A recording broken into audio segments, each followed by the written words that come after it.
Violence against women is perhaps the most common human rights violation in the world today. It affects people of every religious and national background, of every socioeconomic class, and in every part of the world. Each year, the world embarks on the 16 days of activism against gender violence. This year, at the US Embassy in London, we hosted a group of 9 activists working in the UK to prevent violence against women and to help those who've been affected by it. They shared with us their expertise and talked about some ways that government can help to tackle this rampant social problem. We asked the activists about the biggest challenges in stopping gender violence in the UK today.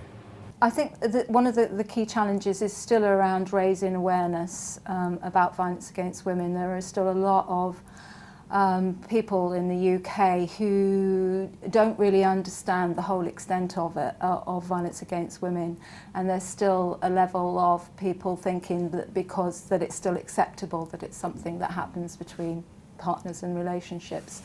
Well, in the Poppy Project's experience, we work with women who've been trafficked into the UK for sexual and labour exploitation. This is definitely a primary concern among issues of violence against women in the UK. We've been working around trafficking issues for about 5.5 years now, and we've seen a steady increase in the number of women with whom we're working. So while we have had increases in government commitments to tackle the problem, it's still something that is very much a day-to-day issue in the UK. The key challenges are making sure that enough support is there for victims and that preventative work is included in the agenda. Because without the preventative work, we're just going to be dealing with crisis on crisis every time. While the problems are real, strides have been made.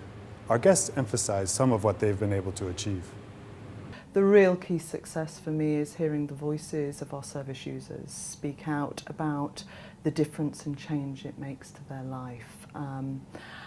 And each rape costs around £76,000 to the public purse. We get approximately £100 per client that we deal with.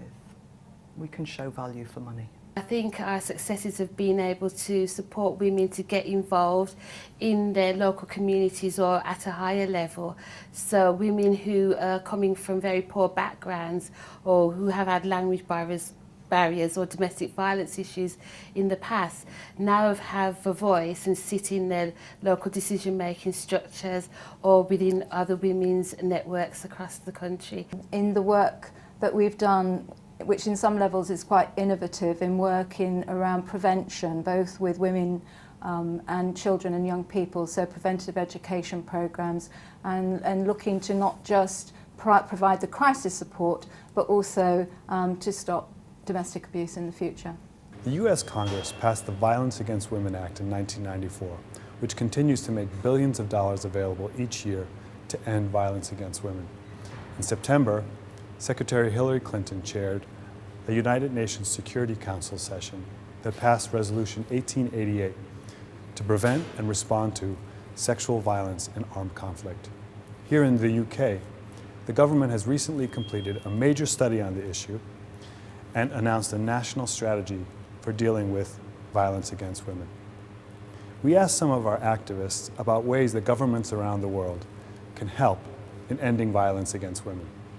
I think they should be more supportive in raising awareness about domestic abuse, that it's not just a woman's issue, it's a society issue, and that they could do more. I know they've announced recently that they're going to do work in schools, but a lot of the voluntary organisations like ours have already been working in schools, so actually looking at some of the programmes we've been running and actually supporting us to run them ourselves within the schools.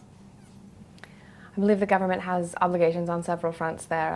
Primary obligation is around awareness raising and engaging with the public. It's to encourage people who are experiencing violence to come forward and seek out available services. It's also to provide funding and avenues to funding to keep services available, and it's about monitoring and evaluating existing services to make sure that those that are being delivered are being done in a way that embraces equal opportunities and reaches out to different communities across the country. What still needs to happen really is that there needs to be that connection with local funders. that the strategic priority that the central government are putting on violence against women needs to be translated into money and strategic decisions for local funders.